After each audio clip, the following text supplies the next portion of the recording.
Comenzamos una emisión más. Gracias por estar en este espacio. Hola, ¿qué tal? Bienvenidos a Radio Anáhuac. Hola, ¿qué tal? Muy buenos días, ¿cómo están? El 1670 de AM. Radio Anáhuac, 1670 AM. Transmitiendo las 24 horas del día desde la cabina con Jaime Learo Castro. XEANH 1670 AM, una estación hecha y producida por la comunidad Anáhuac. Radio Anáhuac, eleva tus sentidos. Eleva tus sentidos. Eleva tus sentidos. Eleva tus sentidos.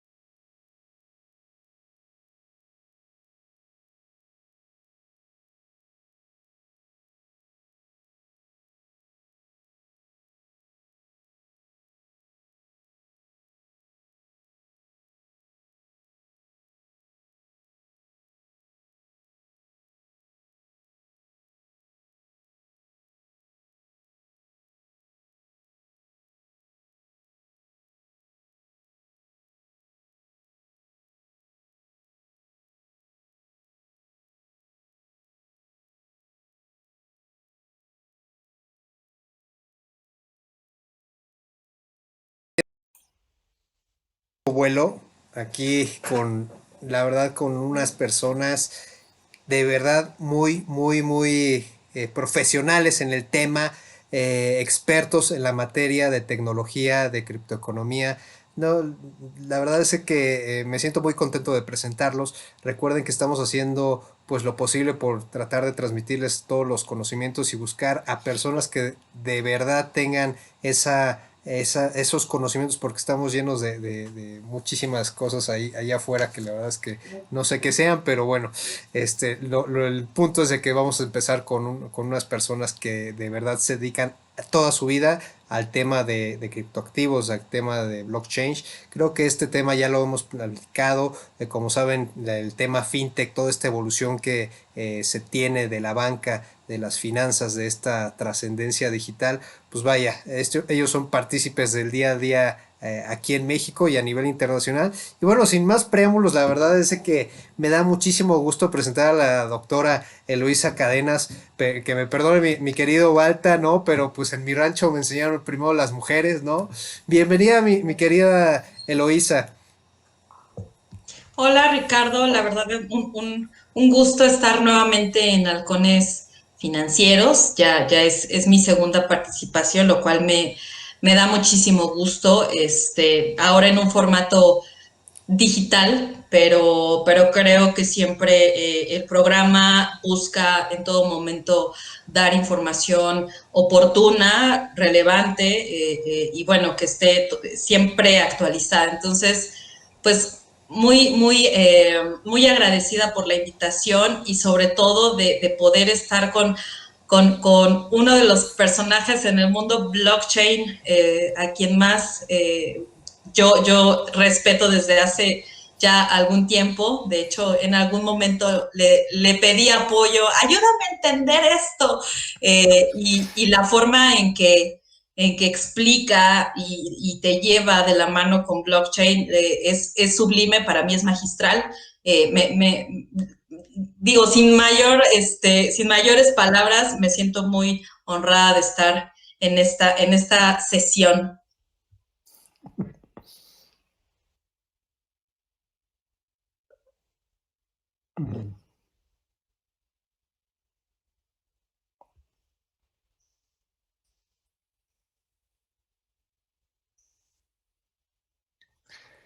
A ver. No, no, hombre, muchas gracias por la invitación y gracias, Elo, por las palabras que ya hasta me puse todo lo colorado, nada más, ya hasta pena me dio. Pues mira, mi nombre es Baltasar Rodríguez, sí, es en serio si me llamo así, no es choro. Soy ñoño de usos múltiples adentro de IBM, soy un arquitecto senior de solución, entonces esto quiere decir que me meto a lo que sea hardware, sea software, sean soluciones, y en particular llevo un rato ya liderando lo que es la práctica de blockchain dentro de IBM de México. Una de las cosas que me hace entrar en todo este terreno de blockchain es que en todos mis años de carrera haciendo tecnología, una de las cosas que me apasionó desde que era chico era el tema de la criptografía. De hecho, la criptografía me ha ayudado a resolver varios problemas en mi vida y me hace pasar por el sector financiero, por el sector telecomunicaciones, e incluso me hace pasar por el servicio público. De hecho, trabajé en el Servicio de Administración Tributaria, en donde además de perder a todos mis amigos por andar de cobrón de impuestos, me toca utilizar la criptografía para desarrollar cosas como la firma electrónica avanzada y la facturación electrónica. Entonces, por eso, cuando empiezo a leer por primera vez el white paper de Bitcoin y empiezo a ver esto como una extensión de lo que era el movimiento cypherpunk, pues me volvió loco, y desde ese momento me empecé a meter al tema de blockchain. Y cuando IBM decide entrar en el terreno de blockchain, fui el primero en levantar la mano y decir, pues mira, yo me quiero subir. Ahora, si soy una persona que tiene mucho conocimiento de esto, no, claramente no creo. Creo que hay gente que sabe muchísimo más que yo, él siendo, a mi juicio, la persona que más sabe de blockchain y en particular de criptoactivos adentro de México. Pero pues, digamos que me gusta andar de palero, me gusta andar hablando y sobre todo me gusta explicarle a la gente. Entonces, esa es realmente mi pasión, y eso es quien soy yo. Muy sencillo, nada más. Oye, bueno, y Elo Cadenas, obviamente nuestra querida doctora, porque la verdad es que es de presumirse, y me corregirá mi querido Balta, porque este tema del doctorado, si bien un doctorado es pues difícil de alcanzar a veces, el tiempo, la administración, en fin, pero un doctorado en el tema de criptoactivos, de criptoeconomía, pues la verdad es que yo no conozco a nadie, por lo menos en México, que lo tenga, ¿no? Y más de nuestra casa de estudios, que es la Universidad Autónoma de México. Entonces, ella, Elo Cadenas, es directora, CEO de Crypto FinTech, y pues platícanos, para los que no sepan quién es Elo Cadenas, ¿quién es Elo Cadenas? Mira, muchas gracias. No sé si pueda hacer una presentación tan amable como la de Baltasar, pero claro, o sea, justo hace unas horas que tuve mi revisión de avances de doctorado, que ya este año o sí tengo que obtener el grado, ya son 4 años y pues es el tiempo de un doctorado en la UNAM. Entonces ya este año espero estarles haciendo llegar la invitación del examen de grado. Pero bueno, yo creo que sí es importante, claro, porque mi visión con el doctorado fue, pues hay que hacer investigación, ¿no? Quiero hacer investigación y dicha investigación quiero que se haga en mi universidad, en mi alma mater, ¿no? Qué mejor que darle al país un granito, ¿no? A lo mejor no va a ser la gran investigación como otros, pues otros grandes que el propio Satoshi Nakamoto, yo hace poco decía, ¿no? Él creó una innovación sin precedentes, tal vez una de las más importantes en muchos años, y probablemente no tiene un doctorado, o no sabemos si tiene un doctorado. Entonces, creo que al final, para mí el doctorado es una cuestión de gusto, ¿no? Para mí es responsabilidad social, como algo de no solo monetizar y hacer negocios, sino también darle algo a nuestro país, sobre todo en términos de investigación, que creo que hace mucha falta seguir fomentando, hacer research.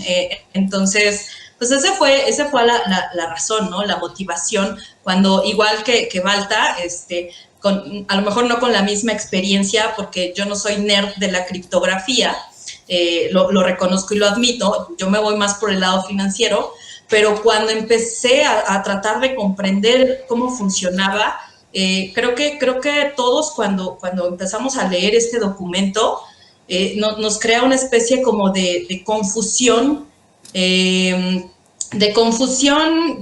primero probablemente por el desconocimiento, y segundo porque probablemente no alcanzamos a digerir el fenómeno que está en esas breves páginas, ¿no? Tan puntual, tan preciso, tan excelso, ¿no?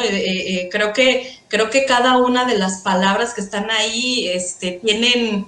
están escritas con una gran inteligencia atrás. Entonces bueno, digo, grosso modo, esa es la razón cuando cuando yo me encontré con el documento y yo dije, bueno, no sabemos qué va a pasar en el futuro. Yo te estoy hablando de 2013, cuando leí el documento. Yo no sabía el fenómeno, pero sí veía la necesidad, por lo menos, de investigar de qué se trataba. Entonces, pues esa es mi historia con el doctorado específicamente. Creo que al final el trabajo de investigación que yo pueda o que yo lleve a la universidad y que pueda consolidar, pues que les sirva de una u otra forma a quienes estén interesados en el tema. Creo que ese es el gran objetivo. Baltasar, pues muchísimas gracias, de verdad, Elo. Es atesorable tenerte aquí y pues aprender de todas estas practicidades de la criptoeconomía, que ahorita vamos a platicar, obviamente.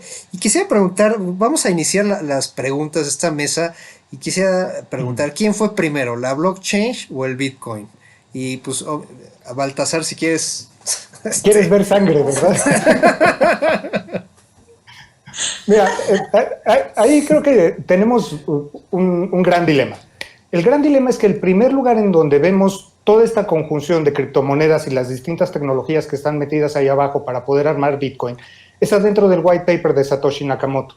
Sin embargo, aquí hay un dilema. Satoshi, quien quiera que haya o hayan sido, en el momento en el que escriben por primera vez este white paper, los fines que estaban buscando, o por lo menos lo que yo interpreto como los fines que estaban buscando, no era per se el hecho de llegar y definir blockchain. Ni siquiera me atrevo a decir el hecho de llegar y definir una tecnología, porque muchas de estas tecnologías, las estructuras de datos, las bases de datos distribuidas, la criptografía, muchas de estas piezas ya existían desde antes. De hecho, es tecnología relativamente vieja para el año 2009, cuando llega y aparece dentro del paper.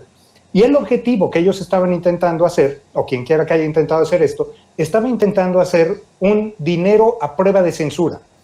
Y esto, sobre todo, es sencillo verlo cuando lo empiezas a ver adentro del contexto del fenómeno cypherpunk, en donde los cypherpunks, desde mediados de los 80, parte de lo que se discutía dentro de los foros bajos del Internet y de Bitnet, era el cómo podías llegar y utilizar tú la criptografía para efectos de asegurar la libertad en contra de un Estado opresor. Entonces, cuando tomas esto y ves la idea de generar un dinero que puede circular y que puede generar valor sin la intervención de un banco central, pues como lo ves como una continuación de la historia, y entonces eso era lo que estaban buscando hacer. Entonces, nadie se sienta directamente a inventar una tecnología. Realmente la tecnología fue el hecho de tomarla para efectos de lograr ese fin, que era lograr ese dinero a prueba de censura. Ahora, segundo problema. El segundo problema es que cuando esto empieza a adquirir fuerza, y no nada más por el puro valor económico de Bitcoin, sino que la gente empieza a ver el valor que tenía el hecho de poder utilizar mecanismos de trazabilidad, de no repudiación a través de redes distribuidas en donde ninguno de los participantes es dueño de la verdad, pues mucha gente dijo, wow, aquí hay muchas cosas que podemos llegar y sacar de valor que no están necesariamente asociadas hacia el terreno de la criptomoneda. Y entonces se empieza a discutir la idea realmente de blockchain. Pero aquí hay un dilema. No hay tal cual una definición formal adentro del paper de Satoshi Nakamoto diciendo un blockchain es esto. Y entonces el problema que tenemos es que al no existir una definición, y como se levantan bastante los ánimos cuando estamos discutiendo esto, cada quien agarra y toma la bandera que está persiguiendo y entonces se empieza a impulsar eso como la visión de blockchain. Entonces te vas a topar con personas que te van a decir, me atrevo a decir, serían los ortodoxos dentro de la religión cripto, o sea, nada más les falta dejarse los cairelitos. Estos ortodoxos tal cual lo que dicen es, si no es Bitcoin, no es blockchain, ¿ok? Y conozco un par de estos. Después hay otros que dicen que no, si la red no es una red pública y anónima, entonces tampoco es blockchain. Y después sabemos otros que decimos, a ver, mira, ¿cómo está armado esto? Y nos vamos a la parte más ínfima de todas. Y dices, mira, en la parte de hasta abajo hay una estructura de datos, en donde esta estructura de datos me arma una cadena de bloques segura, eso es el blockchain, y corriendo de manera distribuida.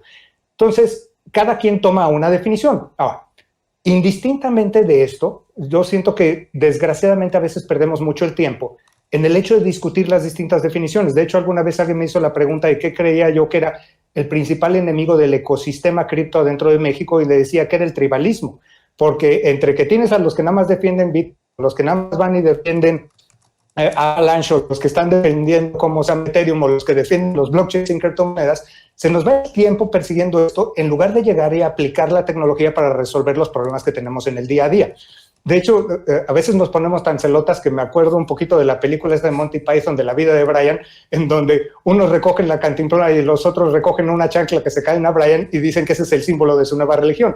Y entonces van persiguiendo todos de un lado para otro, apoyando la cantimplora o apoyando la chancla. Y la verdad es que nosotros deberíamos de distanciarnos de eso y más bien ver cómo podemos utilizar estas soluciones para efectos de transformar y lograr cosas como inclusión financiera, generación de riqueza, transformación de las cadenas productivas. Y yo siento que es ahí en donde nos tenemos que centrar más que en el hecho de andar discutiendo de qué viene primero, si la criptomoneda o el blockchain, o si son uno y lo mismo.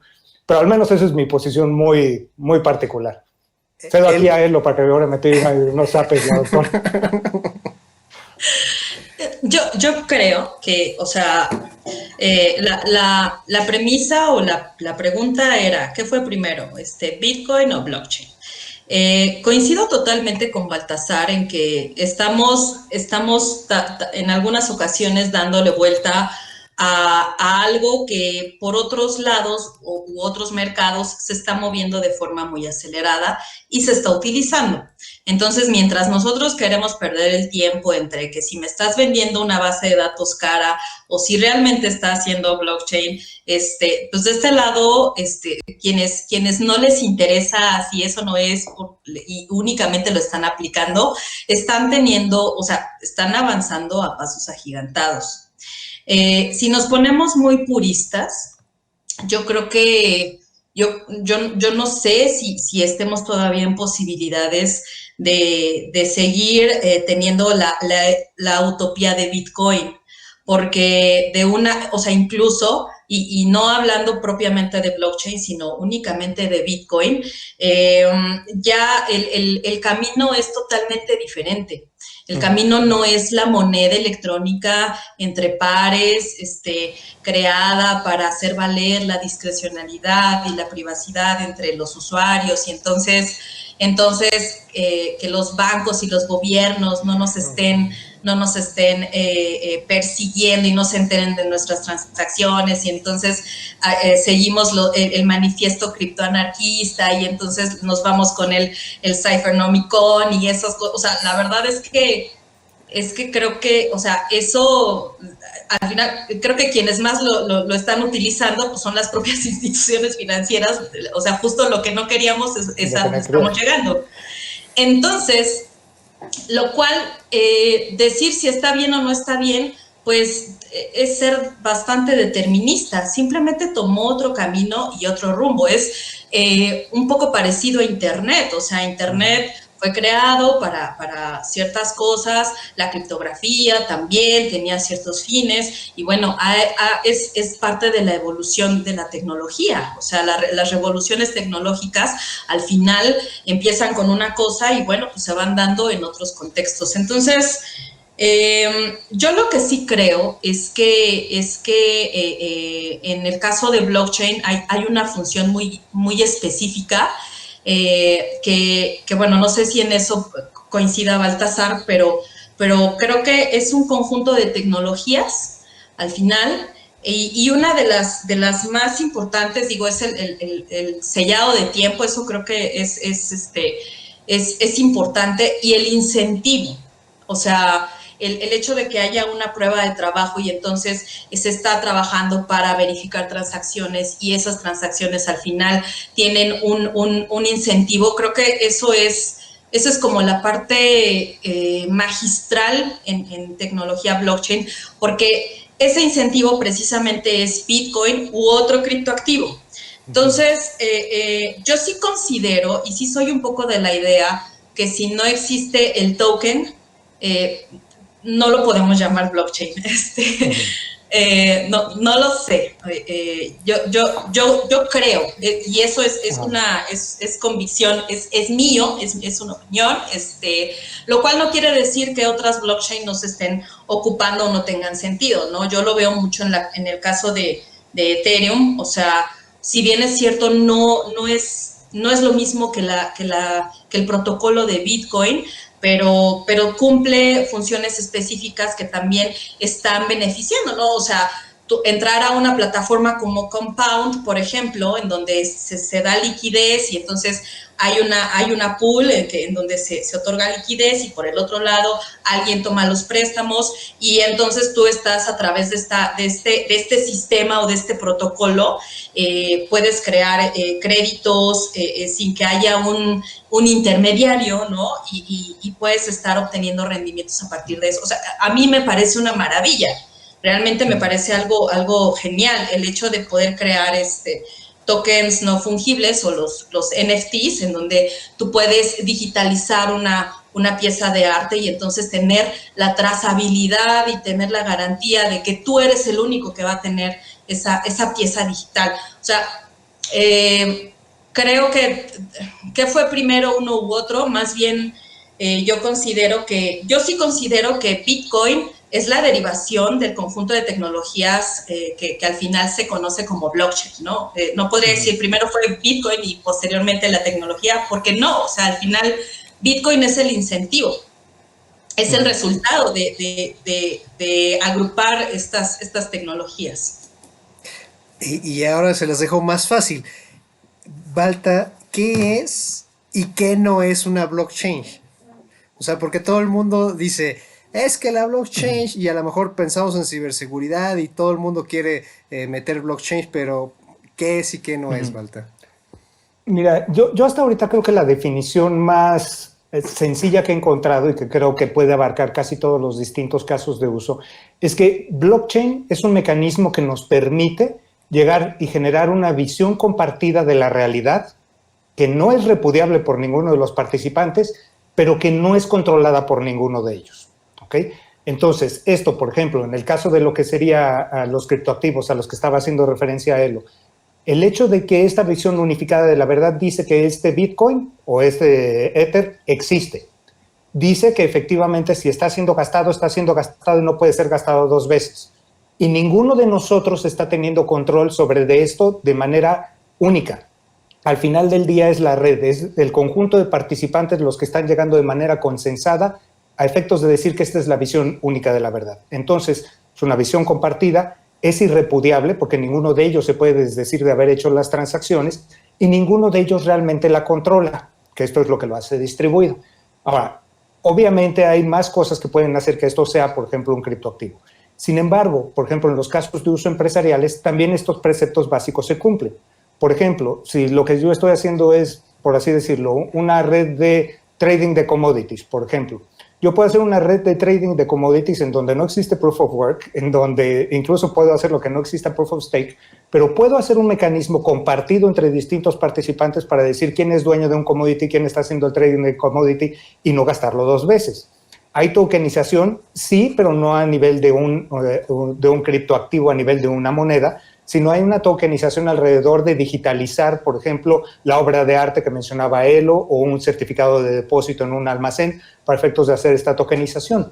Pero entonces aquí sobre todo lo que me agrada es esta visión compartida de la verdad en donde ninguno de ellos es el verdadero dueño. ¿Y por qué digo esto? Porque mira, nosotros hemos tenido como sociedad la necesidad de crear estas visiones únicas de la verdad. Tradicionalmente lo hemos tenido y por eso nos hemos inventado tonterías como el registro público de la propiedad, el Indeval, el buró de crédito. O sea, todos estos son repositorios centrales de la verdad.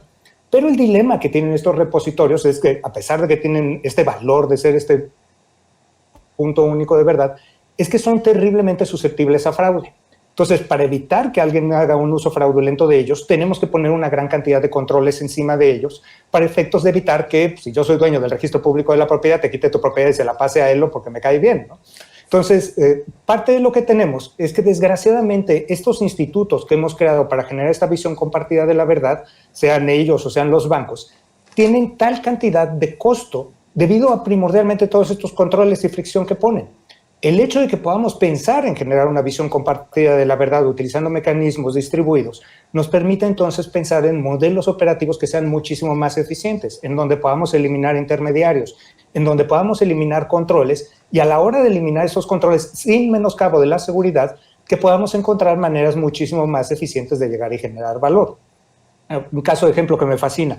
En el caso del comercio internacional, por ejemplo, algo que es bastante sabido es que de todos los bienes que tienes alrededor tuyo, el 80% de ellos al menos tienen un tramo en su ciclo de vida que es un tramo marítimo. Esto es, como materia prima, producto terminado o producto terminado, en algún punto tocó el mar. Y un estudio que hizo la Organización Mundial de Comercio que me llama mucho la atención es que dicen que del costo de un flete marítimo, el 18% es costo de gestión. O sea, es gente llevando y trayendo papelitos. Entonces piensa, el 18% del costo del flete marítimo del 80% de las cosas que ves alrededor tuyo. Es un friego de dinero. Si tú puedes llegar y registrar esto adentro de un blockchain y sin que ninguno de los participantes controle la verdad, entre todos ellos puedan estar compartiendo cuestiones como estatus, análisis, documentos de embarque, certificados de depósito, etcétera, podrías llegar a eliminar ese 18% de costo de gestión. Y eso, el impacto traducido, según este estudio que hizo la Organización Mundial de Comercio, entre el ahorro y el incremento que esperarías de comercio internacional, podría ser equivalente al 3.5% del PIB mundial. Entonces, cuando piensas el 3.5% del PIB mundial, estás hablando de un friego de dinero. Y ahí no hay metido un solo token. Ahora, yo no quiero decir con esto que los tokens o que los criptoactivos sean malos, para nada. De hecho, soy fanático de ellos. Lo único que sí pienso es que no son el todo del panorama que hay allá afuera y que desgraciadamente a veces la discusión se centra demasiado en ellos porque son un tema sexy. Digo, después de todo, tener tu propia fábrica de billetes es un tema terriblemente llamativo. Pero a esto incluso, y creo que a él le ha tocado oír este ejemplo, les pongo de repente en mis presentaciones, les pongo una fotografía en donde pongo a Al Capone, a Elliot Ness, el de Los Intocables, y pongo a Fra Luca Pacioli, que fue el padre de la contabilidad moderna. Les digo, bueno, ¿saben quiénes son estos? Y hay gente que sí reconoce quién era Al Capone. De hecho, bastante gente conoce quién era Al Capone. Otros tantos conocen a Elliot Ness. Y si todo el mundo se sabe la historia de Los Intocables, de cómo Elliot Ness agarraba y perseguía por Chicago a cómo se llama Al Capone. Y le hicieron libros y le hicieron películas y series de televisión. Pero lo que casi nadie sabe es que Elliot Ness, que se hace esta figura sexy por andar persiguiendo al gángster sexy de su época, dice, nunca estuvo ni siquiera cerca de atraparlo. Cuando ves por qué metieron a Al Capone a la cárcel, lo metió un funcionario del fisco por evasión de impuestos. Entonces, la contabilidad es sexy, no para nada, pero es terriblemente poderosa. Entonces, puede ser muchísimo más poderosa que aquellos temas muy llamativos. Entonces, sí necesitamos criptoactivos, sí necesitamos, y hay un espacio muy grande para cosas como Bitcoin, como Ether, como Avalanche, pero aquí yo creo que parte de lo que le pido mucho a la gente en el ecosistema allá afuera es no centren la investigación únicamente en esto, porque hay un tope realmente de la cantidad de criptomonedas que necesitamos allá afuera. Y si de repente el 80 o 90% de nuestro esfuerzo se nos está intentando ir en inventar la próxima criptomoneda, entonces salimos con tonterías como CryptoKitties, cuando en realidad lo que deberíamos estar haciendo es ver cómo podemos utilizar esto para transformar las cadenas de integración de valor que tenemos el día de hoy. Pero bueno, ese es mi rollo. Quisiera preguntarte precisamente, dando continuidad a lo que comenta Balta, el tema sobre todo del florecimiento, si lo queremos ver así, por favor corrígeme que no sé si sea la palabra, de estos criptoactivos, del decir, oye, pues ¿sabes qué? Vamos a enfocarnos en seguir imprimiendo monedas como lo hacen los bancos centrales, y pues ahora sí vamos a ver qué es lo que sucede en el mercado. ¿Qué sucede en el mercado? Porque ya no entendemos qué es lo que pasa ahorita, tanto por los precios, por la efusividad, como dice Balta, de estas personas que intentan pues crear sus propios criptoactivos. Bueno, yo, o sea, estoy de acuerdo que crear un token eventualmente o prácticamente es dinero gratis, ¿no? O sea, lo vimos el año pasado con Uniswap, que por ahí dijo, ok, el mercado DeFi está teniendo mucho crecimiento, los volúmenes de capitalización del mercado de finanzas descentralizadas están aumentando de forma importante, más o menos por agosto, julio, agosto vimos este crecimiento y crearon su token y bueno, pues fue un éxito y pues tokens para todos, ¿no? O sea, quienes estábamos ya en esa plataforma nos tocaron tokens y literal, o sea, como dice Baltasar, si lo vemos desde una con una perspectiva fría es dinero gratis, o sea, es emisión de dinero.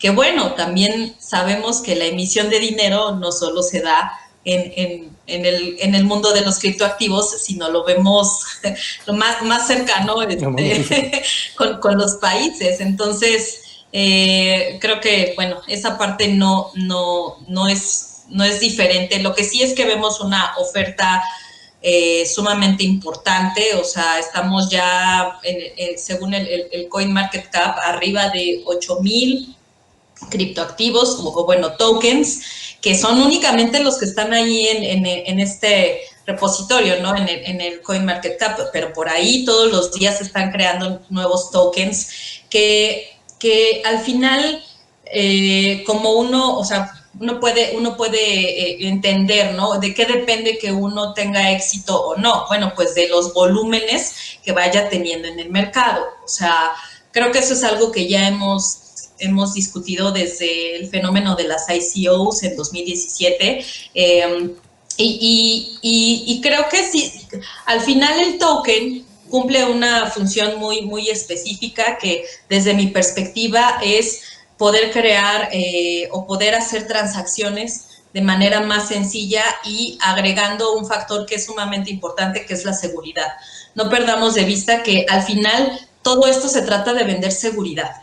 Y quien lo haga mejor es quien tenga o va a tener la mayor probabilidad de éxito, ¿no? O sea, ¿por qué nosotros ponemos nuestro dinero en un banco? Porque creemos que ahí va a estar seguro. ¿Por qué utilizamos algún software? Porque probablemente nos dicen que tiene mejores controles o candados de seguridad. ¿Por qué usamos alguna aplicación? ¿Qué pasó ahora con WhatsApp? En el momento en el que, o sea, es el claro ejemplo de qué es de cómo funcionan, pues no solo el mercado cripto, sino la mayoría de los mercados, ¿no? O sea, ¿por qué ha tenido tanto éxito ahora fondos como Grayscale, por ejemplo, en donde han aumentado una cantidad impresionante la tenencia de Bitcoin, o sea, pero algo que no habíamos visto en otros años, pues porque precisamente viene ahora esta nueva tendencia de la inversión por parte de empresas o de inversionistas institucionales, ¿no? En donde ellos lo que quieren es encontrar un instrumento financiero donde poner su capital, que les genere buenos rendimientos y que sea seguro. Entonces, a través de un fondo como Grayscale, en donde dice, mira, tú pones tu dinero, nosotros tenemos una cartera, manejan aproximadamente 85% en Bitcoin, otra parte en Ether, otra en Bitcoin Cash, y bueno, tienen, me parece que dos criptoactivos más, tenían a Ripple, pero por los problemas legales, pues ya le dieron las gracias. Gracias por participar. Entonces también vemos ahí el poder de las autoridades que se sigue imponiendo, ¿no? O sea, pero bueno, creo que toda esta ola de por qué Bitcoin ha aumentado y por qué Bitcoin específicamente creció tanto el precio en estos últimos meses, pues es justamente porque de una u otra forma quienes no le habían hecho caso, creo que todavía lo estaban estudiando, estaban tratando de entender cómo funcionaba, de qué se trataba. Ahora muchos lo han entendido y entonces pues están poniendo, están echando toda la carne al asador, ¿no? Apostando. El claro ejemplo es Michael Saylor de MicroStrategy, que a mí me parece que tuvo un muy buen acierto, o sea, endeudarse con $650 millones, notas convertibles hasta 2025, o sea, pedir dinero prestado para comprar más Bitcoin, y convencer a la gente, creo que lo hizo en 2 días.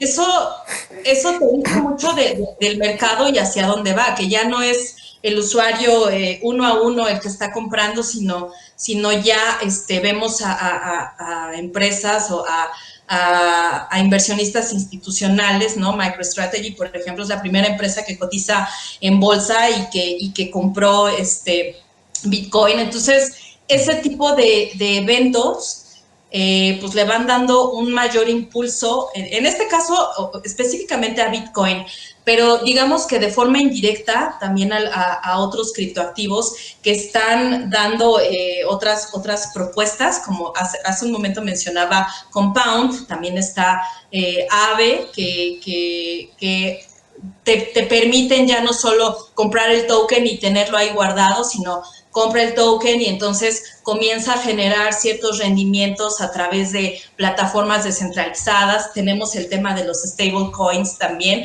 que es un fenómeno importante, ¿no? El stablecoin, el token que está colateralizado con un activo que ya existe en el mercado, que puede ser algún commodity o alguna divisa. Las más comunes son las stablecoins colateralizadas con el dólar, y sus volúmenes de capitalización han crecido de forma impresionante, ¿no? O sea, en el caso, por ejemplo, y para mencionar y ya cerrar con esta idea, el stablecoin Tether, para el segundo semestre de 2020 pasó de aproximadamente 16 mil millones de dólares a más de 22 mil millones de dólares, terminó en diciembre de 2020. O sea, más o menos son las cifras. Eso te habla de que el aumento en este tipo de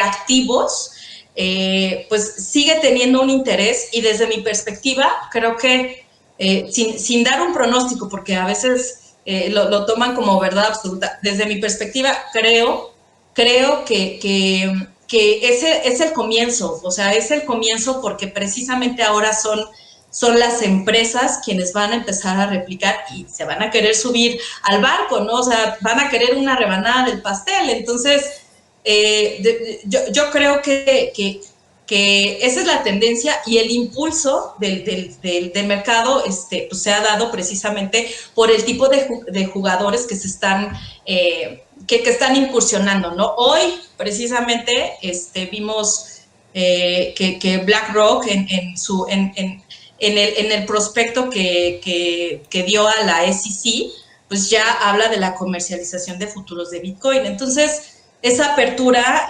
hace que otros pues sigan esa tendencia. Importantísimo, sobre todo el tema de que para los viejitos aquí que nos basamos mucho en los fundamentales y estas cuestiones de análisis, pues tenemos que acoger, ¿no? Igual que como la industria fintech, ¿no? A veces yo creo que lo ideal tener esa mente abierta.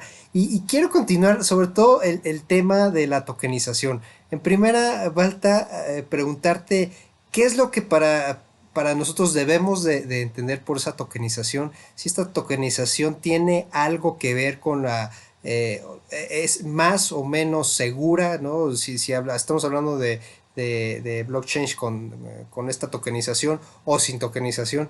¿Podrías explicarnos un poquito si eso diferencia la seguridad? Claro, mira, primero para explicar qué es tokenización, sobre todo les quiero decir, este es el nombre más reciente que tiene algo que venimos haciendo desde hace siglos, ¿ok? ¿Qué sucede? Mira, piensa cómo hacíamos entre nosotros el comercio. Yo tenía que llegar con un grupo de naranjas para intentar ofrecértelas a cambio de tu cerdo, y el precio que le poníamos era dependiendo de cuántas ganas tenías tú de manzano o cuántas ganas tenía yo de cerdo. Pero la única manera de hacer comercio entre nosotros era a través de intercambio físico de los bienes. En el momento en el que empezamos a generar símbolos y símbolos que estaban asociados a poder convertirse en un mecanismo de equiparar con el valor de aquello que se encontraba atrás, empezamos a hacer tokenización. Entonces, cuando empezamos cosas como, por ejemplo, las primeras notas promisorias que se hacían en Mesopotamia con escritura cuneiforme para decir que el portador que llegue y presente esto le vas a dar tantas medidas de grano, eso ya era un ejercicio de tokenización.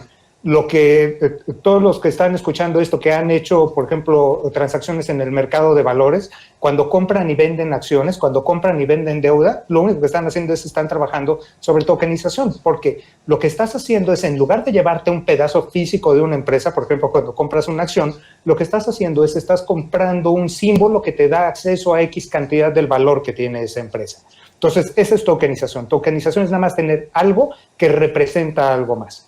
Ahora, ¿qué es a lo que le llamamos tokenización nosotros adentro de este terreno digital? Lo que hacemos es que estamos dándole mecanismos adicionales que protegen con criptografía estas representaciones digitales para hacerlas más seguras y hacerlas irrepudiables. ¿Qué quiero decir con esto? Por ejemplo, si yo estoy emitiendo algo y lo emito como un token, a la hora de yo emitirlo, yo tengo que firmarlo criptográficamente. Y en el terreno de criptografía, aquello que yo firmo, solamente yo lo pude haber firmado. Todos los demás tienen la capacidad de poder validarlo y validarlo de manera sencilla, pero solamente yo lo pude haber firmado. Entonces yo no me puedo desdecir de haber generado esa representación de valor.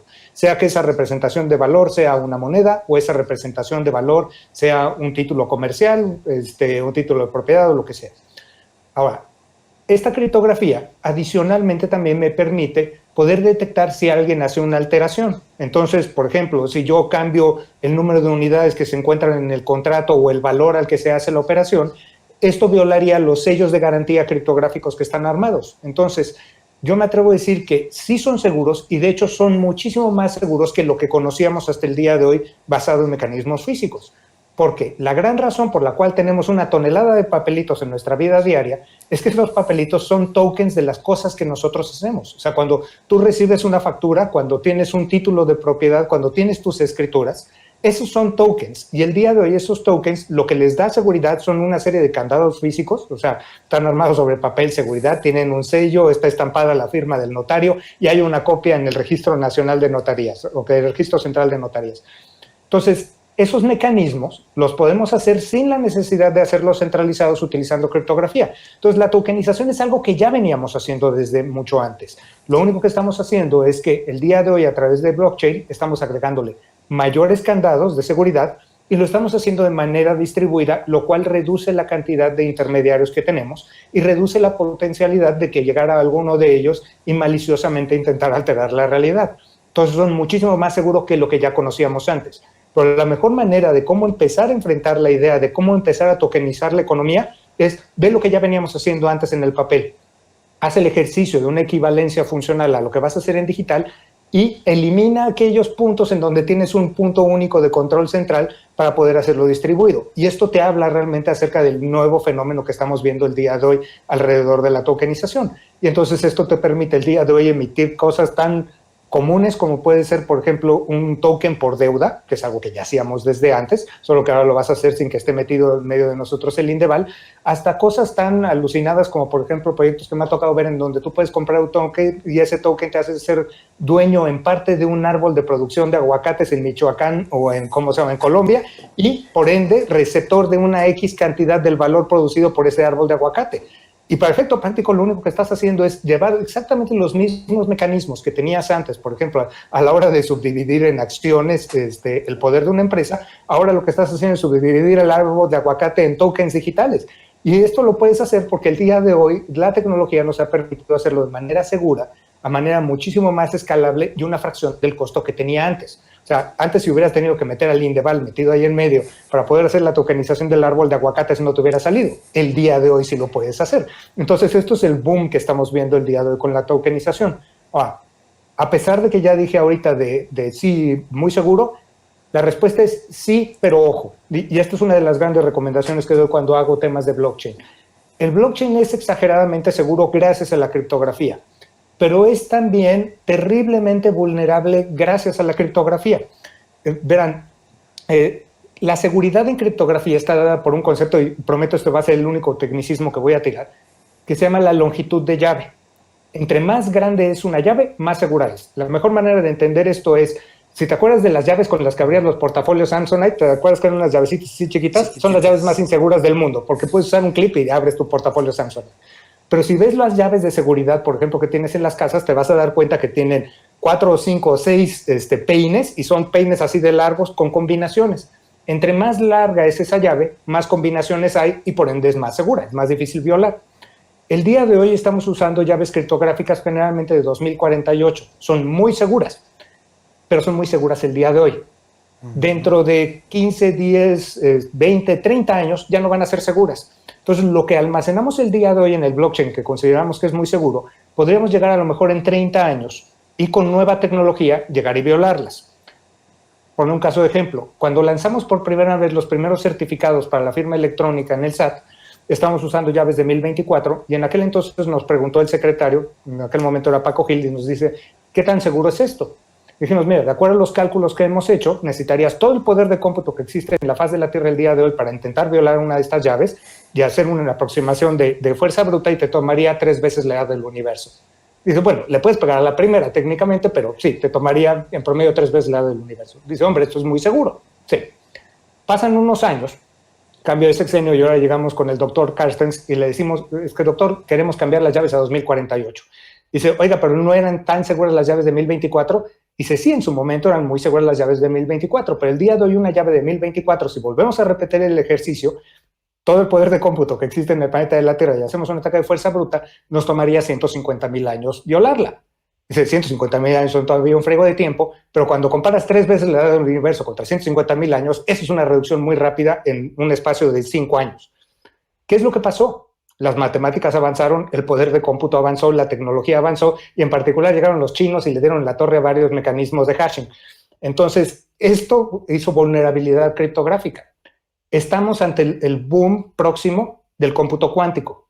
El día de hoy ya hay computadoras cuánticas comerciales. Todavía no tienen la capacidad de violar una llave criptográfica de 2048, pero yo me atrevo a decir que estamos por lo menos unos 20, 25 años de que estas computadoras ya tengan la capacidad de llegar a violarlas.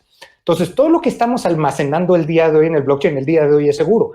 Pero si de repente algo de lo que estás almacenando el día de hoy va a quedar almacenado de aquí a dentro de 25 años, tienes que estar asumiendo el día de hoy que alguien podría llegar dentro de 25 años y alterar ese pasado. Y tú no tendrías manera de llegar y distinguir si fue hecho de manera correcta o no. Entonces, ahí sobre todo una de las cosas que le pido a la gente cuando diseña soluciones en blockchain es, ojo, es muy seguro por el momento. O sea, tenemos que ir pensando desde el día de hoy los mecanismos de cómo vamos a protegernos exactamente en contra de ese avance tecnológico. Que digo, ya se están trabajando, pero sobre todo es que la gente considere que lo que estamos utilizando es tecnología, no es milagro. Y el problema es que de repente si te topas a mucha gente allá afuera que lo ve como producto milagroso. O sea, esto tiene todas las vulnerabilidades del mundo. Y así como le digo a la gente, no andes de idiota tomando dióxido de cloro, es también no andes de idiota creyendo que la criptografía te va a proteger de todo. Va a haber un momento en donde esto va a ser un problema. Por favor, amigos y Team Back, recuerden, quédense en casa lo más que se puedan, por favor. Y no hagan esas cosas, de verdad.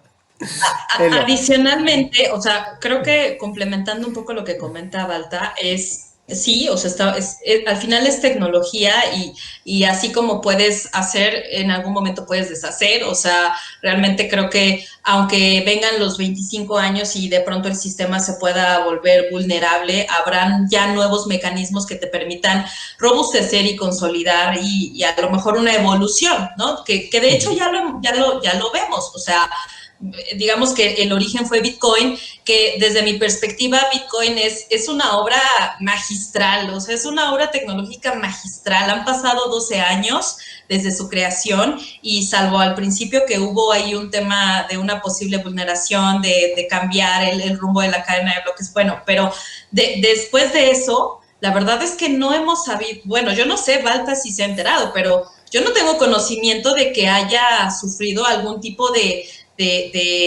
vulneración en el protocolo, ¿no?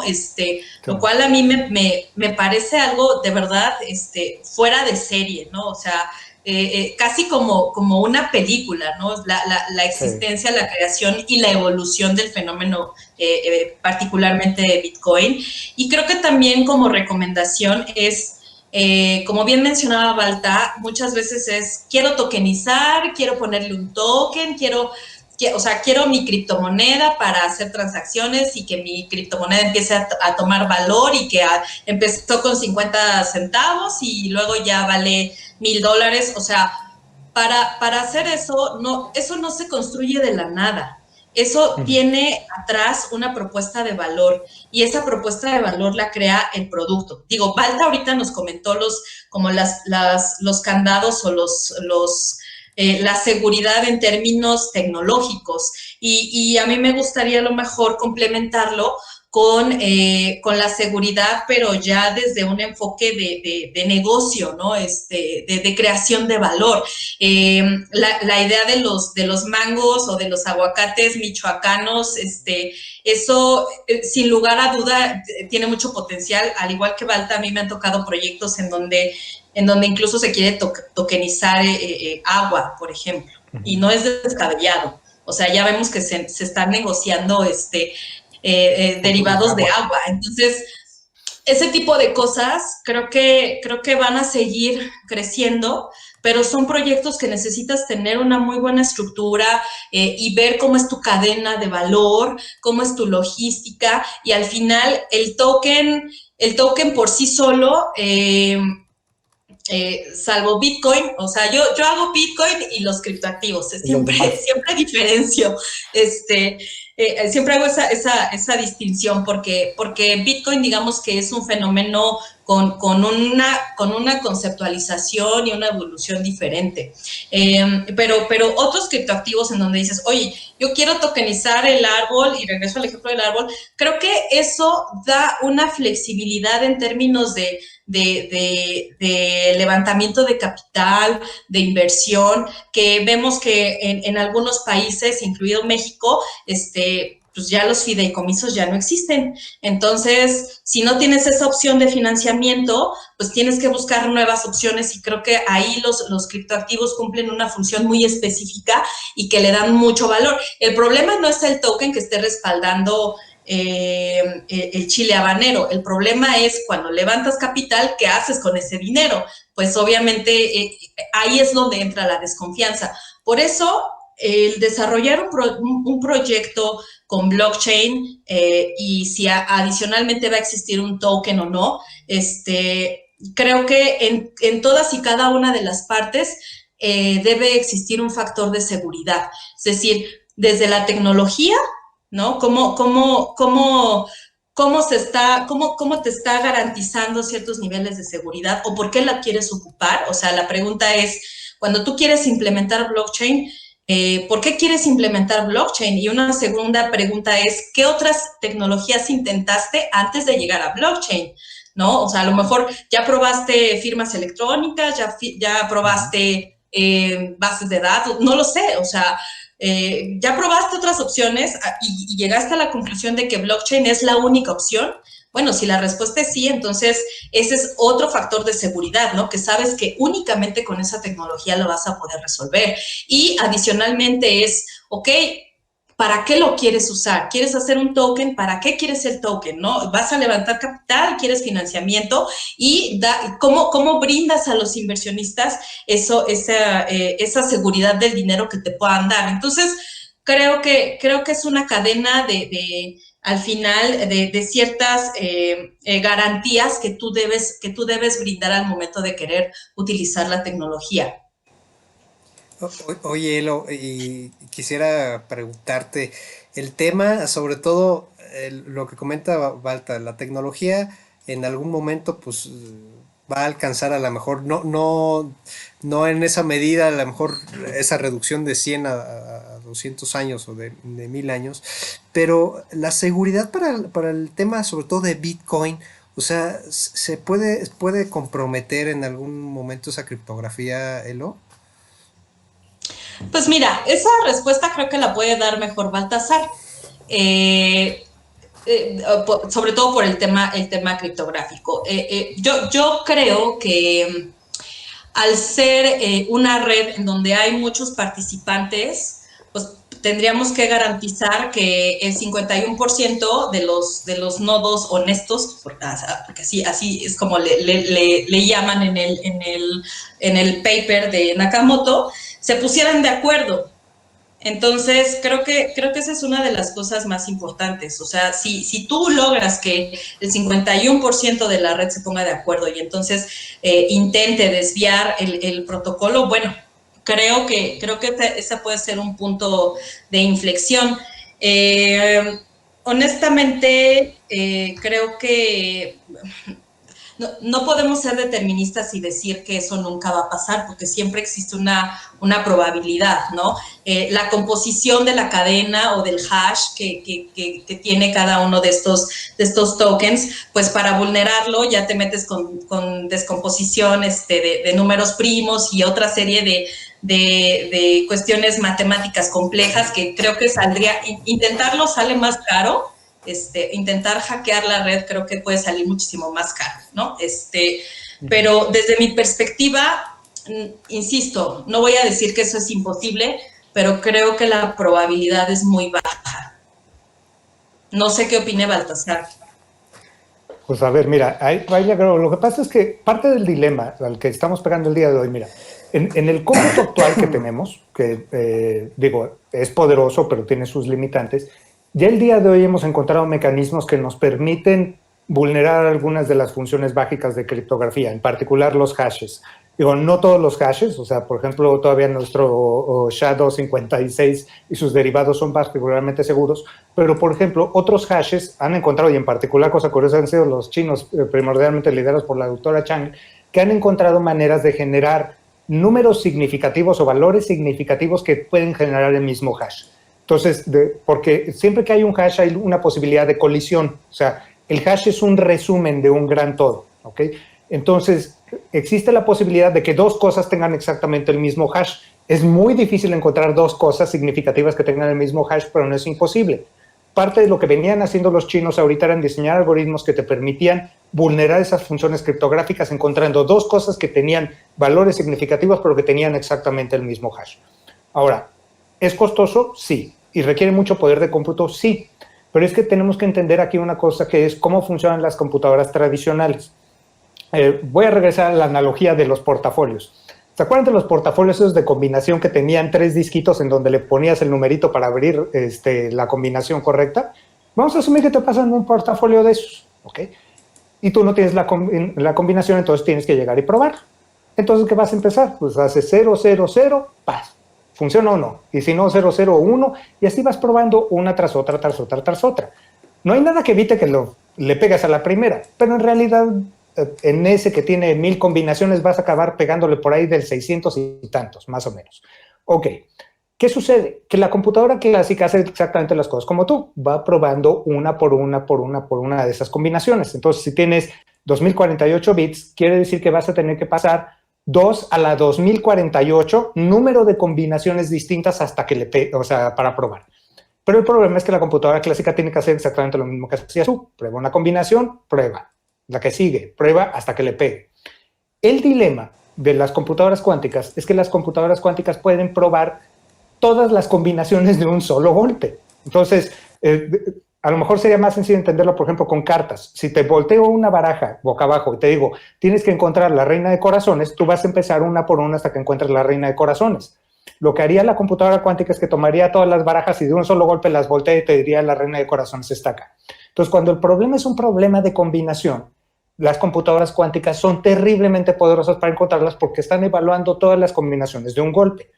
¿Qué es lo que nos está deteniendo ahorita para poder violentar esas configuraciones criptográficas? Que el día de hoy las computadoras cuánticas son A, muy costosas, y B, la cantidad de qubits que tienen el día de hoy se encuentra alrededor de 50 qubits útiles. Entonces todavía nos hace falta bastante como para poder llegar y golpear una criptografía como la que tenemos el día de hoy.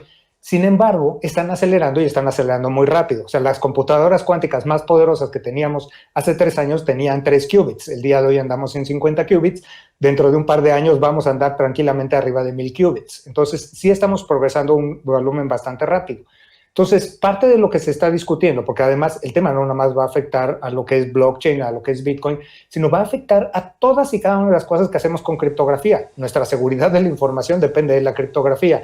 Cosas como la firma electrónica avanzada, las facturas electrónicas, el hecho de que puedas comprar en línea, todo eso depende de criptografía. Entonces, si alguien encuentra maneras útiles de poder llegar y violentar llaves, olvídate, se viene todo para abajo.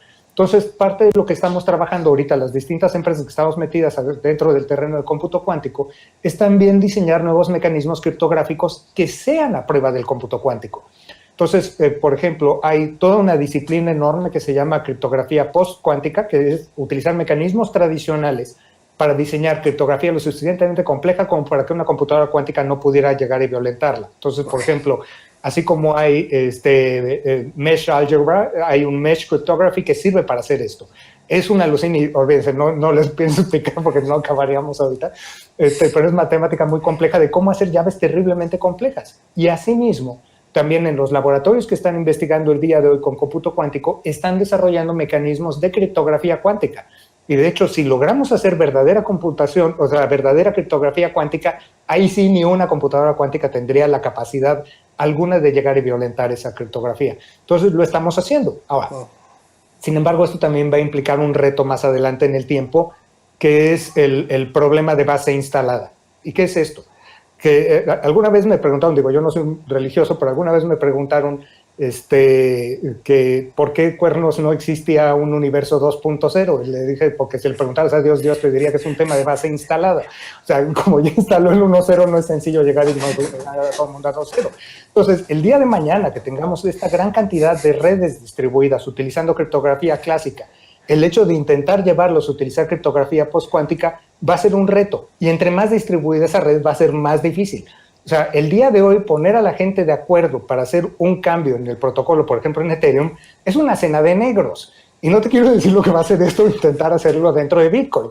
Y cuando la base instalada sea lo suficientemente grande, el hecho de intentar llevar a todo el mundo a un mismo algoritmo criptográfico, híjole, va a ser más sencillo agarrar e intentar diseñar una nueva criptomoneda desde cero que intentar migrar a los que ya teníamos adentro. Pero bueno, esa será una bifurcación en el camino que enfrentaremos el día que lleguemos a ello. Espero llegar a ella, pero vamos a acabar llegando en algún punto. La verdad es que es súper interesante el tema. Ustedes me dicen a qué hora le cortamos, porque sé que ustedes tienen, si no tienen más, le seguimos, yo encantado de la vida. Pero me gustaría preguntarte, Elo, a ver, ya estamos hablando sobre todo de estas particularidades de la aplicación y que también han sido parte de tu doctorado. ¿Cómo estamos hoy por hoy en el tema de acoger esta tecnología en nuestra vida diaria, el tema institucional, sobre todo de las empresas, de instituciones obviamente públicas, privadas, ¿cómo lo vemos más allá? Y si el tema sobre todo de la inversión, que es pues obviamente lana es lana y el crecimiento pues es las oportunidades le están viendo, ¿de qué forma se llega a ese parteaguas y si se está haciendo y se está teniendo el impacto que se debe de tener? Pues mira, creo que en gran medida ya en esta hora hemos abarcado mucho de blockchain porque tiene valor, etcétera, y de las posibilidades que te permite. Digo, para quienes nos estén viendo, creo que valdría mucho la pena que revisen cómo el gobierno de Estonia lo está aplicando, porque ya no solo es un tema es un tema de cómo poder integrar diferentes servicios dentro de la administración pública utilizando una blockchain, ¿no? O sea, incluso para un tema, por ejemplo, de impuestos, puede ser algo... Digo, por ahí los gobiernos tienen que evaluarlo, pero creo que es un tema fundamental porque permitirías de una u otra forma que el cruce de información se haga en tiempo real. Entonces, se tiene la evidencia de que a veces cuando llegan productos de otros países y llegan a algún lugar, hacer ese cruce de información, el tema de la facturación falsa, cuánto estás recaudando realmente en impuestos, o sea, esos detalles, al parecer blockchain es una muy buena solución. Insisto, no se trata de poner blockchain para todo, ¿no? O sea, no se trata de eso, se trata de analizar muy bien los casos de uso que ya están y ver de qué forma se puede, tienen lugar, ¿no? A mí me gusta, dentro de los casos de uso que he revisado y con los proyectos con los que estoy involucrada, el tema de tokenización de activos reales, para mí esa es una de las cosas que más me gustan porque yo le veo sentido, es decir, es tener pero sin tener, ¿no? O sea, como tal cual mencionaba Baltasar, poner tu dinero en una, a lo mejor en una producción de aguacates que potencialmente te puede generar en cierto momento dividendos, ¿no? Creo que hacerlo a través de una bolsa de valores, pues es muy caro, porque para empezar, el hecho de que te puedas listar en bolsa, de entrada ya necesitas flujos de efectivo bastante interesantes, y eso excluye a muchos. Bueno, las condiciones están dadas así y eso es lo que te exige, pero utilizar o implementar blockchain creo que te flexibiliza mucho esa parte. Otra de las aplicaciones que son ya tendencia, lo mencionaba hace un momento, los NFTs, los tokens no fungibles, en donde tú estás digitalizando una pieza, y justo ahí tiene mucho sentido porque es la eliminación o mitigar el doble gasto, ¿no? Es decir, tú puedes tener antes teníamos el MP3 y hacíamos una copia de la canción del MP3 las veces que tú quisieras, y con blockchain tú puedes digitalizar una pieza de arte y esa, sabes, de una u otra, es como un certificado, o sea, en realidad es el certificado de la pieza de arte en donde sabes que si lo tiene Ricardo, pues nadie más lo va a tener, ¿no? Salvo que se lo transfieras a Balta o a Eloisa, creo que esa es la palabra clave, transfieres el valor y tú lo pierdes. Entonces, esa es otra de las aplicaciones que a mí me gustan mucho, o sea, la tokenización o la digitalización de obra de arte, que además el mercado del criptoarte ha tenido un crecimiento impresionante, o sea, el último año más del 1400%, entonces, en volúmenes de capitalización. Eso habla mucho de hacia dónde va. Y creo que, digo, ya para cerrar con esta parte de la aplicación de blockchain, creo que una de las más antiguas, por así decirlo, y que va a seguir, va a seguir se va a seguir desarrollándose en la parte logística, que creo que ahí Baltasar es donde puede dar un mejor panorama, dado que, por ejemplo, en Walmart desde 2013, o no sé, él me corregirá, ya estaban las pruebas piloto con blockchain, ¿no? Entonces, la logística creo que esa va a seguir creciendo. Y sobre todo, digo, para complementar, perdón que interrumpa, ¿qué deberían también preguntarse las empresas al momento de decir, voy a escoger blockchain, me voy a subir a blockchain o no me voy a subir a blockchain? La fundamental es qué problema resuelve. Totalmente de acuerdo con él. Y es que mira, aquí tenemos un dilema particularmente curioso. Y esto es un poquito por lo cual digo que hay que ser muy juicioso en dónde enfocamos nosotros nuestro punto de atención. Veamos lo siguiente. Si te pones a ver, por ejemplo, el terreno de criptomonedas, que es en donde casi todo el mundo se mete, y te pones a ver, por ejemplo, nuestra normatividad, te vas a dar cuenta que tenemos una normatividad particularmente agresiva en contra de ellas. O sea, es más, de hecho, el Banco de México se pudo haber ahorrado toda su normatividad, de haber sacado un desplegado de una plana con un no del tamaño del mundo y ya con eso hubiera bastado. Nos hubiéramos ahorrado la lana de los abogados ahí dentro. Pero fíjate que así como hay esta restricción al tema de la criptomoneda, por el otro lado, alrededor de lo que es el espacio jurídico en donde se mueve la tokenización y en donde se mueve, por ejemplo, la expresión de la voluntad y la no repudiación, tenemos un entorno jurídico particularmente bueno para eso en México. O sea, en México primero tuvimos desde la firma de la ley modelo UNCITRAL en el año 2000, después firma electrónica avanzada en Código de Comercio en 2004, firma electrónica avanzada en Código Fiscal de la Federación en 2004 y finalmente en 2012 una ley federal de firma electrónica avanzada, que para efecto práctico, esto lo que te está diciendo es que existe una equivalencia jurídica funcional entre el papel firmado autógrafamente y un documento electrónico firmado con criptografía asimétrica, y que no le tienes que llegar y pedir permiso al Estado para efectos de hacerlo. Entonces, esto implica que muchas de esas figuras jurídicas que nosotros conocemos basadas en papel, esa tokenización clásica, nosotros ya podríamos empezar a migrarlas dentro del terreno federal y migrarlas a una tokenización digital, y el Estado no tiene manera de decirte que no, está metido ahí dentro. O sea, si tú quieres llegar, por ejemplo, el día de hoy y emitir recetas electrónicas, no le tienes que pedir permiso a la COFEPRIS para emitir recetas electrónicas. Está ahí la capacidad para hacerlo en la ley de firma del 2012, y lo que te pueda decir COFEPRIS no puede estar por encima de esa ley de firma. Entonces, jurídicamente tenemos esta capacidad para transformar el día de hoy las cosas que estamos haciendo. Y siento que esto es una de esas cosas que de repente se nos escapan nada más diciendo es que no tenemos chance de hacer criptomonedas.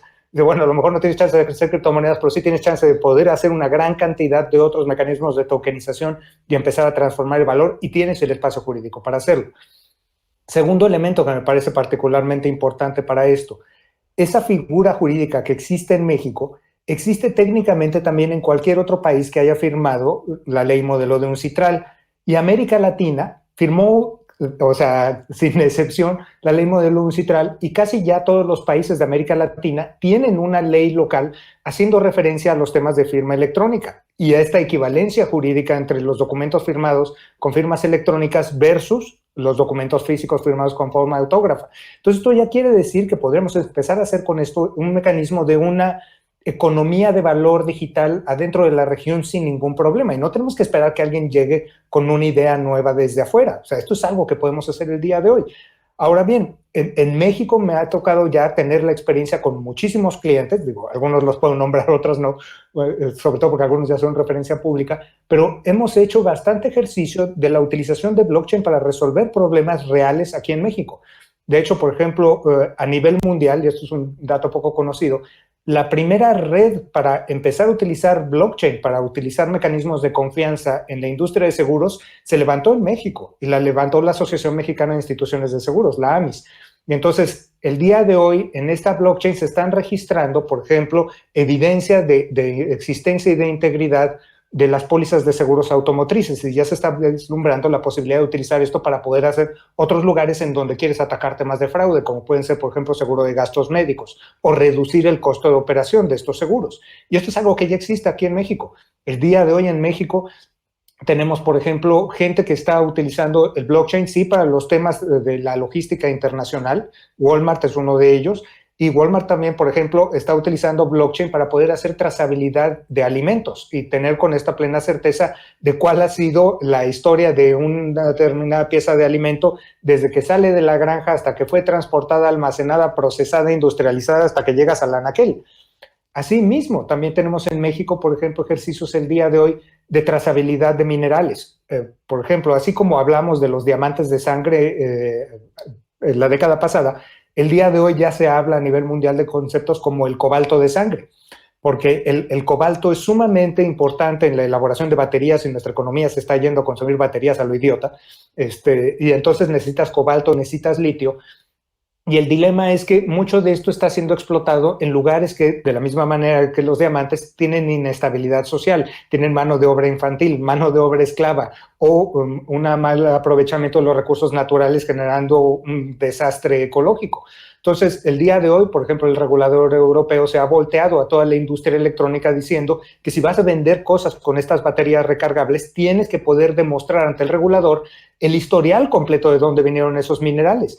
Y entonces, el día de hoy en México ya se está registrando la explotación de estos materiales adentro de blockchain, así como su transporte, almacenamiento y transformación hasta llegar a una batería. Porque aquí, cuando platicábamos al inicio acerca de esta idea de generar una visión única de la verdad no controlada por un único participante, pues eso es esencial cuando lo que quieres es hacer un ejercicio de trazabilidad. Y estamos rodeados de problemas de trazabilidad que tenemos que llegar y atacar. Está el tema del litio, está el tema de los alimentos, está el tema, por ejemplo, que a mí me sorprende, que es el tema de los fármacos. La Organización Mundial de la Salud tiene un estudio que a mí me pareció sorprendente, que dice que el 20% de los fármacos comercializados el día de hoy son piratas. Entonces considera esto, una de cada 5 pastillas que te estás metiendo, en el mejor de los casos es un placebo. En el peor de los casos ya expiró, es pirata, te están dando algo que no es lo que te dijeron que era. Y ve cómo incluso ahorita vamos a entrar a este dilema cuando empezamos ya con la discusión de las vacunas y los tratamientos y todo esto.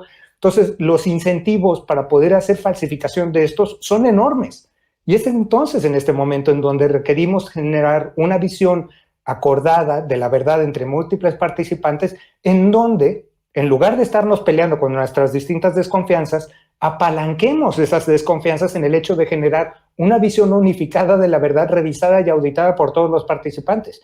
Y si hay un momento en donde esto es relevante, es el día de hoy. Entonces, el día de hoy en México ya se está utilizando. Yo creo que se puede utilizar muchísimo más y sobre todo tenemos que darnos cuenta de que tenemos el espacio jurídico que nos permite hacerlo. O sea, estamos en un lugar ideal para hacer la innovación el día de hoy. Entonces, esta tokenización yo le veo mucho futuro. Yo coincido totalmente con Baltasar, o sea, creo que ahí el tema no se vuelve como no es propiamente con la tecnología, sino más bien es no quiero que hagas una oferta pública, ¿no? Y que hagas tokens así por hacer y entonces estés recaudando 40 millones de dólares y pues luego quién sabe qué hiciste con ese dinero y ya te fuiste a las Islas Fiji, ¿no? O sea, creo que esa es la línea delgada, ¿no? Entre que se puede, o sea, porque de pronto también muchos clientes nos llegan de manera recurrente y nos dicen, oye, es que quiero poner blockchain, quiero usar blockchain, pero híjole, caigo en la ley fintech o la ley del mercado de valores, o sea, creo que esa parte es muy importante que empecemos a diferenciar, porque no, o sea, el hecho de que uses o implementes blockchain no necesariamente quiere decir que vas a hacer una fintech, ¿no? O sea, aquí más bien es, dime qué vas a hacer, dime qué quieres hacer, y entonces es la regulación que te va a aplicar. O sea, ¿quieres hacer un stablecoin, por ejemplo? ¿O quieres hacer únicamente una ronda de inversión privada? Pues no necesariamente tienes que ir a fintech. Entonces, hay ciertas cosas que sí son importantes que se revisen. Ahorita lo mencionaba Baltasar, creo que las posibilidades son importantes. Uno de los proyectos que con los que he trabajado y que realmente al igual que Baltasar, no puedo decir el nombre del cliente, pero bueno, sí hablar del proyecto. O sea, cuando tú ves, por ejemplo, en nuestro país, en Latinoamérica, en Bolivia, por ejemplo, sabes que hay una cantidad de minerales importante, o sea, sobre todo, por ejemplo, el oro, y que de pronto te enteras, ¿no? Que hay pequeños mineros, no precisamente estos grandes, que pues igual no se fijan tanto en algunas vetas pues que están inexploradas, pero que hay muchísimo mineral, o sea, hay una cantidad impresionante de oro y que vienen de otros países y que lo compran sumamente barato y entonces se lo llevan a otro país y lo revenden muy, muy caro, ¿no? Y al final ves a personas que están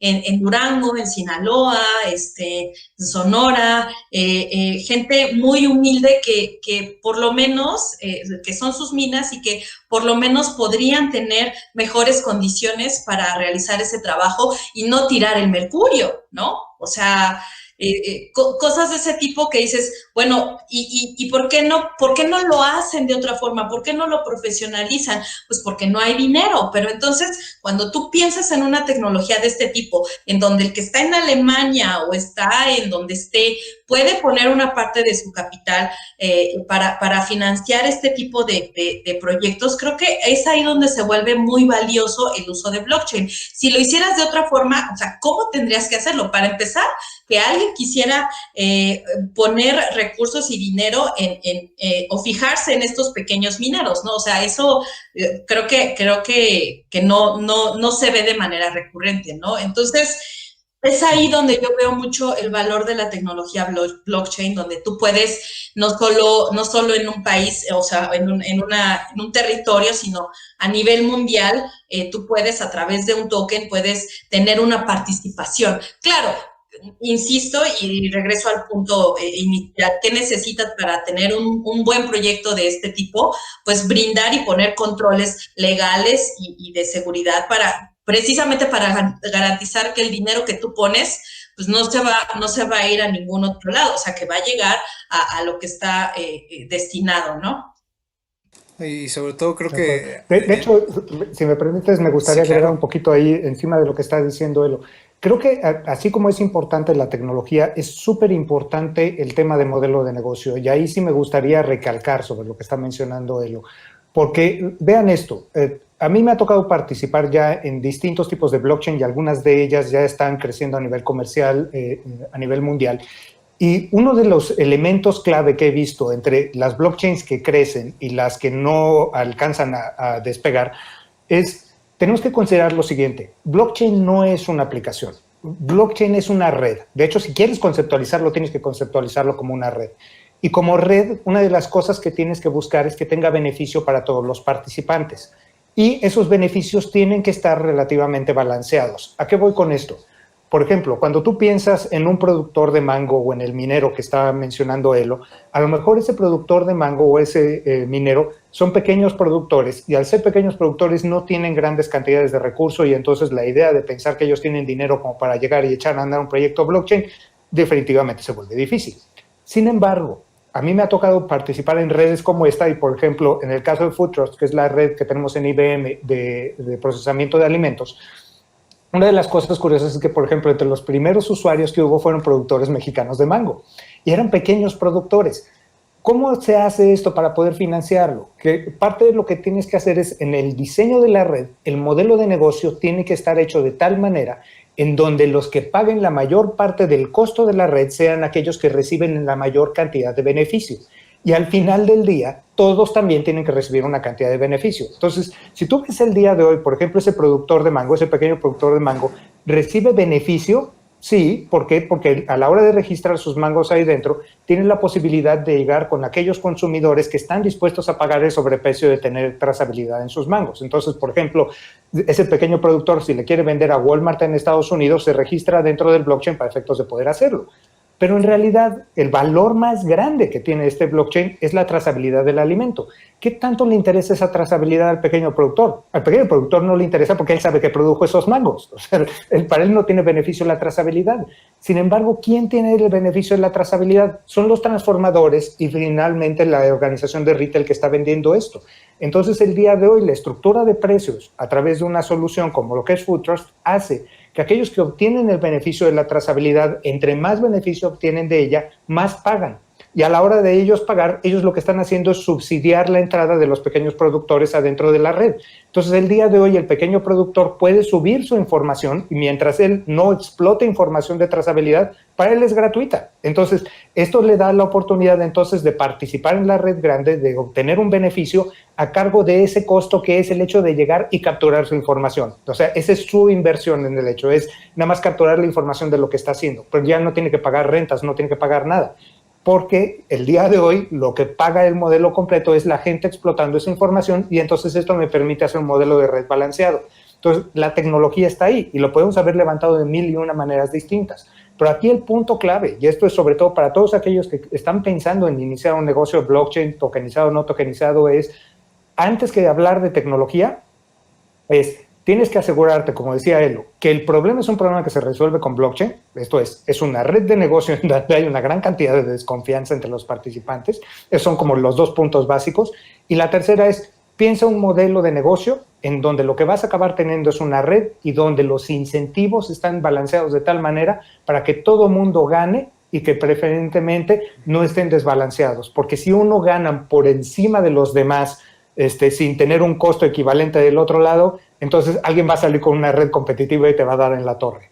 O sea, tenemos que plantear una nueva visión en donde ya no estamos hablando de negocios centralizados. Cuando hablamos de negocios distribuidos, tenemos que pensar en redes y beneficio para todos los participantes.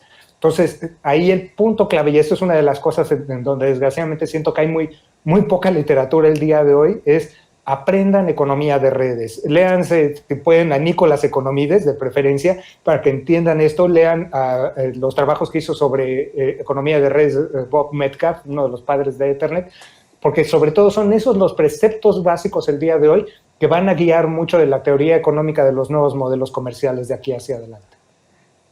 Que regresemos a lo que planteaba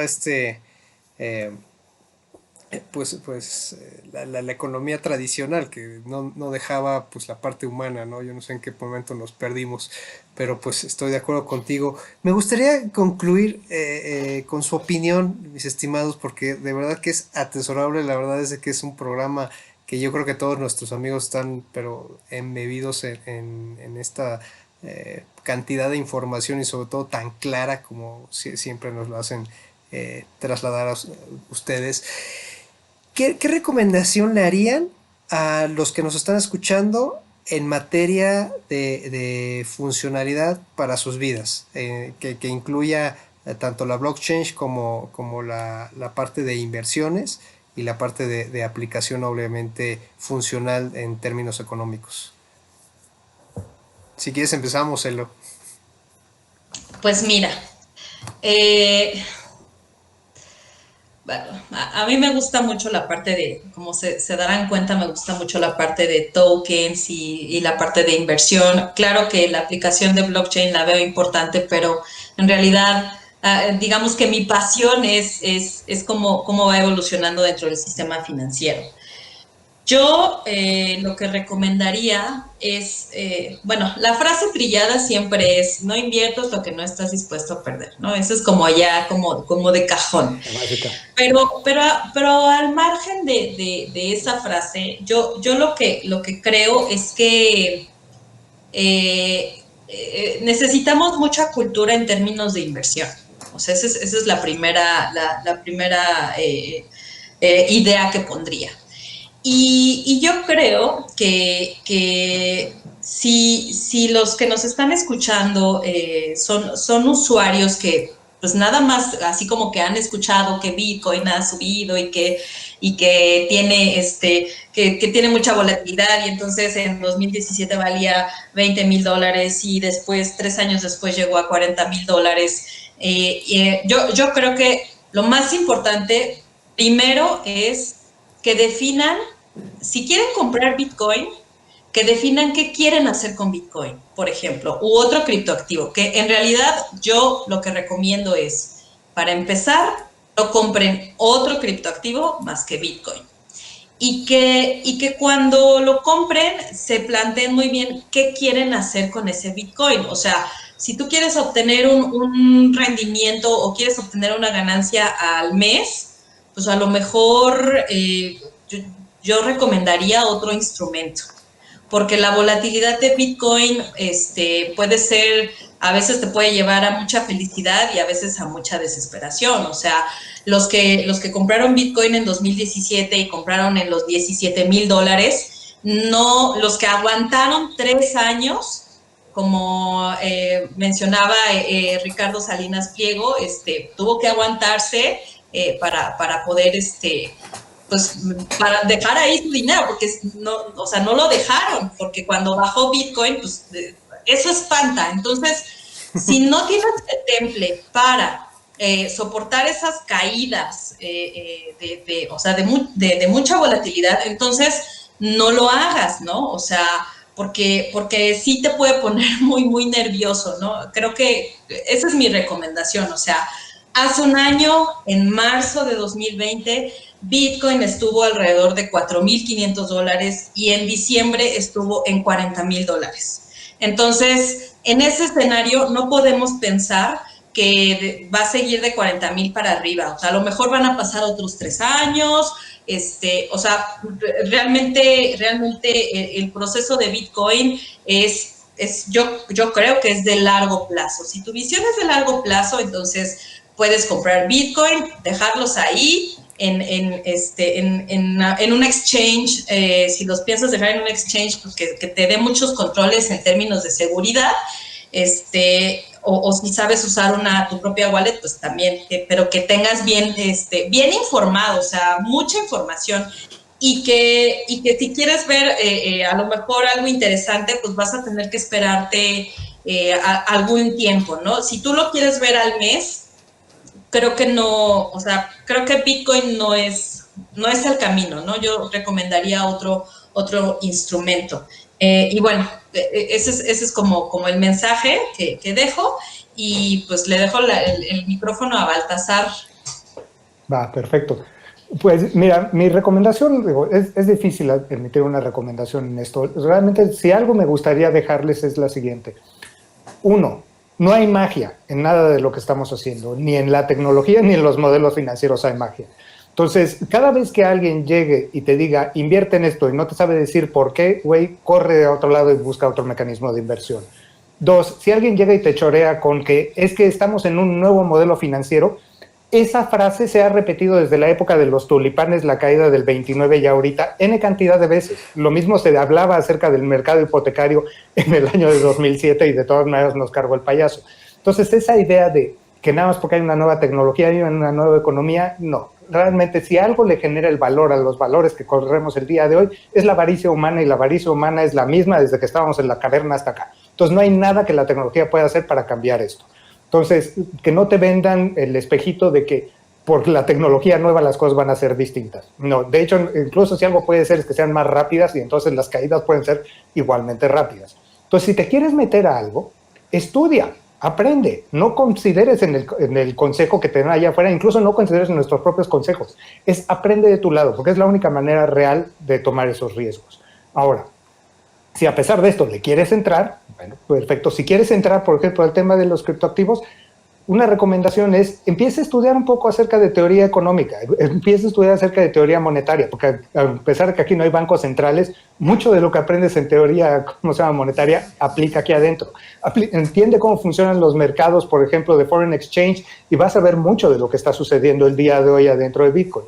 Dices, oye, no, yo no quiero entrar ahí, yo quiero empezar a armar modelos, por ejemplo, de economía distribuida a través de blockchain, a lo mejor pensar en tokenización y transformar mecanismos de producción, adelante, pero también estudia, porque al final del día no es la tecnología. Entonces, aprende acerca de economía de redes, léete a Nicolás Economides, léete a Robert Metcalfe, y de ahí mismo vas a poder llegar y derivar nuevas cosas. Entonces, sobre todo es un terreno apasionante, hay muchas cosas que están sucediendo y hay muchísimo crecimiento que vamos a ver hacia adelante. Y junto con ese crecimiento vamos a ver también unas caídas estrepitosas. Entonces, la mejor manera de estar preparado ante todo esto es con conocimiento. Entonces, lo mejor que puedes hacer es no tomes consejos del primer fulano que te encuentres allá afuera, aunque seamos nosotros, y estudia acerca de lo que estás haciendo. Lo que te decían antes de, si llega el taxista y te dice, es momento de comprar dólares, güey, vende todo lo que tengas. Aquí, si llega el taxista y te empieza a decir, es momento de comprar Bitcoin, espérame tantito, estamos entrando en un punto irracional. Entonces, no tomes decisiones así y entiende, sobre todo, como dice Elo, si estás dispuesto a invertir dinero en estas cosas, considera que la inversión es invariablemente un ejercicio de largo plazo, ¿ok? Aquí no pierdes sino hasta que vendes. Entonces, hold y síguele adelante. Esa es realmente mi recomendación. Bueno, amigos de Halcones Financieros, pues creo que es más que claro estos atesorables consejos que nos dan nuestros amigos Elo Cadenas y Baltasar Rodríguez. La verdad es que anótenlos, pero en piedra. La verdad es que no hay forma alguna que ustedes vayan a hacer dinero fácil. Siempre estudien, siempre estén, síganlos obviamente en sus redes sociales, porque tanto Baltasar como Elo publican cuestiones muy técnicas a veces, que yo creo que es necesario, los que les interesa aprender más de los temas tanto de criptografía como de criptoeconomía, pues no se deben de perder actualizaciones, sobre todo legales, en el término de cómo lo están acogiendo los bancos centrales, los criptoactivos, vaya. Elo, por favor, tus redes sociales, ¿cuáles son? Las de CryptoFintech también, por favor. En Twitter es @Elo Cadenas, insisto, Elo Cadenas, y también... Sin acento y sin R. sin acento y sin R. También en Facebook y en LinkedIn también estoy ahí. Redes sociales de CryptoFintech, pues nada más está en Facebook y en LinkedIn, pero bueno, cualquiera de esas, ahí estamos al pendiente. Ahora publico más en Twitter, así que pues por ahí estoy al pendiente. Oye, próximos eventos que tengas para que te sigan, Elo. Pues mañana empezamos con el curso de la UNAM, exclusivamente de criptoactivos y blockchain, lo cual yo ya destacaba que sí fue un logro, sobre todo en la UNAM, convencerlos y decirles, esto es importante, por favor, hay que hacer un curso de esto.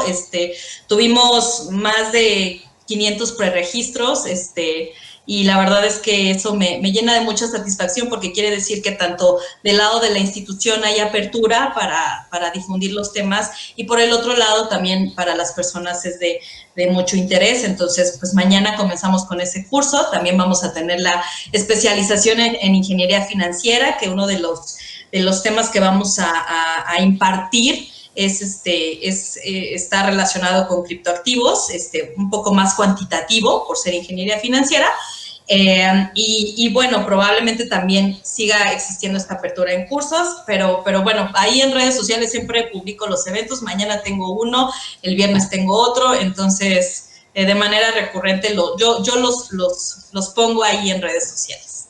Baltasar, por favor, tus redes sociales y obviamente los eventos próximos para que te sigan. Claro que sí. Bueno, a mí me encuentran en LinkedIn primordialmente como Baltasar Rodríguez. De hecho, soy el único Baltasar Rodríguez de IBM, entonces no hay pierde. Bastante sencillo. Y en Twitter soy Cloud Balta. Cloud como de nube y Balta como de Baltasar. Y ahí continuamente estoy publicando tanto mis participaciones en distintos eventos, podcasts, todo eso. También estoy impartiendo una serie de cursos. Doy tanto diplomado como maestría en el ISDI y diplomado FinTech en el ITAM. Entonces, esos son los recurrentes. De repente me piden otras. De hecho, ahorita estoy en pláticas para ir a dar también ahí unos cursos de blockchain a la UNAM. Los míos no son tan tema financiero, son bastante más ñoños. Entonces, ¿Me quieres hacer competencia? No, digo, si tú les enseñas a programar, entonces ya es competencia. No. Yo sí los enseño a programar, saco así el látigo y órale, hijos, aprender a programar. Entonces, digo, es sorprendente. En el ITAM me entregan a fulanos que no saben programar y después de, que son como 40 horas, programan su primer blockchain y su primer contrato inteligente. Entonces, wow. Sí, o sea, saco el látigo y órale, hasta que aprenden a programar. Pero bueno, continuamente digo, estoy en N cantidad de podcasts, pláticas. De hecho, ahora a fin de mes tenemos también el foro de FinTech de Legal Paradox. Pero continuamente en mis redes sociales siempre estoy poniendo cuál es la siguiente ñoñería que estoy haciendo y feliz de la vida ahí, tanto, digo, si quieren seguirme para enterarse en qué ando, pero también si tienen preguntas, si tienen dudas, mándenme mensaje y yo por ahí contesto. Digo, a veces me tardo, pero de que contesto todas. Y estaremos pendientes a que Elon nos avise que ya finalmente lanza el Elocoin, que yo quiero estar en ese ICO. Ya está el contrato inteligente, de hecho. Ya Bueno, está. Excelente. Ya, sí, de hecho, si lo buscan en el EtherScan, ya está. Es mío, sí, pero ahí se van a quedar por toda la eternidad. Si no, al rato va a venir la SEC y entonces no quisiera sufrir el mismo pesar que está sufriendo Ripple, así que mejor ahí que se queden. Sacamos una ciudadanía en Gran Caimán, no hay problema. No, ahí que se queden guardados. Que se queden. Oigan, amigos, pues muchísimas gracias, de verdad que súper atesorable toda la plática que tuvimos. Yo creo que todos los que nos están escuchando, todos nuestros amigos quedaron con apetito de más y pues bueno, esto esperemos que no sea la última vez. Ya saben que esta es su casa aquí en Radio Anáhuac, Halcones Financieros, que lo que nos importa es que pues precisamente tengan la voz de los expertos y vaya, qué más que tanto Elo como Baltasar nos hayan acompañado. Síganos en nuestras redes sociales también de Halcones Financieros, en @halconesfin en Twitter y Halcones Financieros en Facebook, en Spotify y en YouTube. Ya saben, amigos, estamos transmitiendo aquí pues cuando Dios nos lo permite, porque pues ahorita con la pandemia debemos de estar muy atentos y quedarnos aquí en nuestra casa. Cuídense mucho y sobre todo ahí les dejo de tarea lo que comentó nuestro querido Balta en cuanto a las vacunas, ahí para que lo estén checando. Muchísimas gracias, amigos. Nos vemos próximamente. Gracias, bye. Hasta luego. Bye, gracias.